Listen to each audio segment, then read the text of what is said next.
Okay guys, this is a little bit of a modification that I'll be doing to the kit. This here is the back spine piece that you might have seen in one of my other videos. I haven't really talked about it in any of the others, but it's what holds these fin kind of parts on its back in. And since this is a model that was made to move, it has some gears inside this back spine here and stuff that move these fins along with it. And since I'm making this just to sit on a shelf and look nice, I didn't think it would look that good to have the fins all wavy kind of, because what it does is it has one, like the first half on one side and the back half kind of waving around to the other side. And I thought it would look better just sitting on a shelf if they were all in a straight line. So I went in there and I took out this, which is basically what keeps them in that wave sort of pattern. And I'm going to replace these gears because they go here in the front and they're part of what holds it into the back of the model.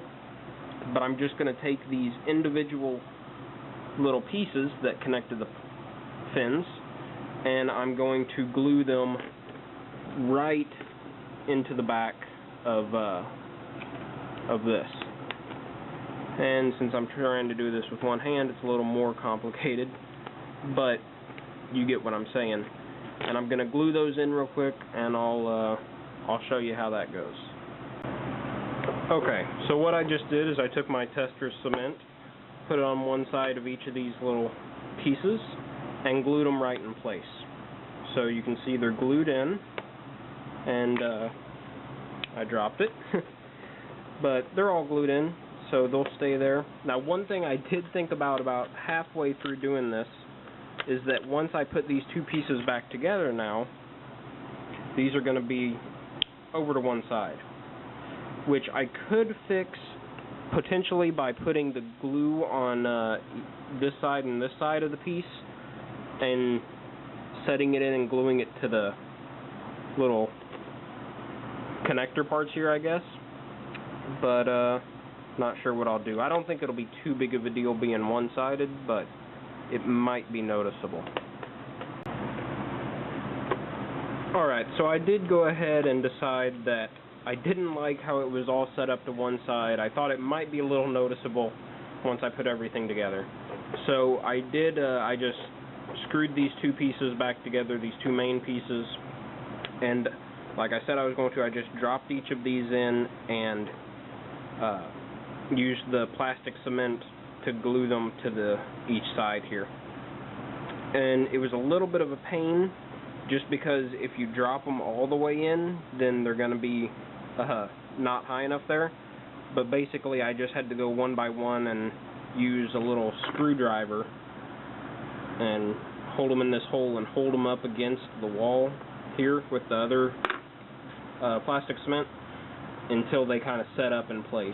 So I did that, and I like it a whole lot better. I kind of eyeballed it for a straight line. I don't think it looks too bad. So I think this is just a little thing to do, but I think it'll be making a pretty big difference in the finished overall kit. So that was just one little step I figured I'd share with you guys. Alright guys, so we're on to the top coating stage with these blue armor pieces here. And this is what I've been using. Krylon flat top coat, as you can see right here. It works pretty well, but one thing you do have to remember is to make sure to let your paint dry before spraying this on. That is one thing that I mistakenly did when I first used this. I wasn't real familiar with top coats at the time, and I just airbrushed my pieces and sprayed this on, and that eats off all the paint. So any of you guys out there who are just kind of learning this or anything, that's something to watch out for. It's a lesson I learned.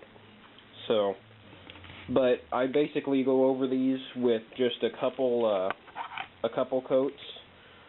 I just spray it on there lightly once or twice, and then I spray it on there and just kind of cover the piece, and it gives it a nice flat coat. Here,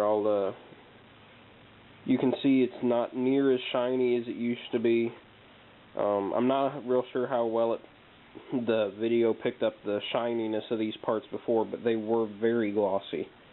And now it's very dull coated, or flat coated. So it works pretty well.